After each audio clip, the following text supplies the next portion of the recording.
గత వైభవం 2 hours 20 minutes run time ఉన్న మూవీ ప్రైమ్ వీడియోలో తెలుగులో స్ట్రీమింగ్ అవుతుంది. తెలుగు డబ్బింగ్ పర్వాలేదు.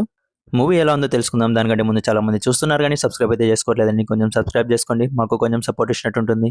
మూవీ నాకైతే జస్ట్ బిలో యావరేజ్ అనిపించింది. అది కూడా సెకండ్ హాఫ్ వల్లనే. మూవీ మొత్తం కూడా చాలా రొటీన్ అండ్ బోరింగ్ గానే ఉంది. సెకండ్ హాఫ్ లో వచ్చే విలేజ్ పోర్షన్ మాత్రం పర్వాలేదు అనిపిస్తుంది. పునర్జన్మల నేపథ్యంలో వచ్చే ఈ స్టోరీ మనం ఇదివరకే చూసి ఉన్నాము.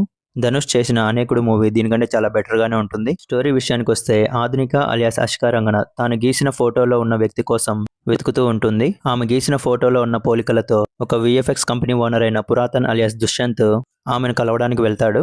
పురాతన్ని కలిసిన ఆధునిక తనకు ఏం చెప్పింది, వీళ్ళిద్దరికీ గత జన్మలకి ఉన్న సంబంధం ఏంటి, పురాతన్ ఆధునికను నమ్ముతాడా లేదా, ఆధునిక పురాతన్ ఇద్దరు ఒకటయ్యారా లేదా అన్నది రిమైనింగ్ స్టోరీ.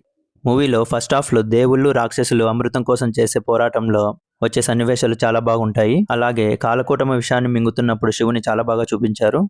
దేవుళ్ళు రాక్షసుల స్టోరీ తర్వాత హీరో చెప్పే స్టోరీ పూర్తిగా నిరాశపరుస్తుంది.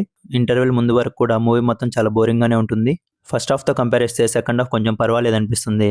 విలేజ్ బ్యాక్ డ్రాప్ లో వచ్చే లవ్ స్టోరీ కొంచెం ఎమోషనల్ గా ట్రై చేశారు.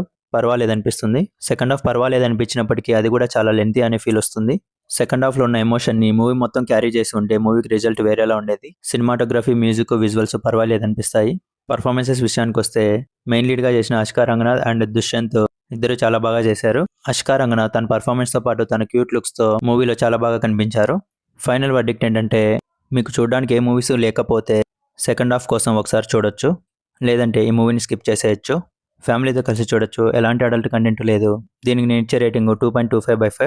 మీకు గన నా రివ్యూ నచ్చినట్లయితే లైక్ చేయండి, షేర్ చేయండి, అలాగే సబ్స్క్రైబ్ చేసుకోండి. మీరు గన మూవీ చూసి ఉంటే మీ ఒపీనియన్ కామెంట్లో తెలపండి. Thank you.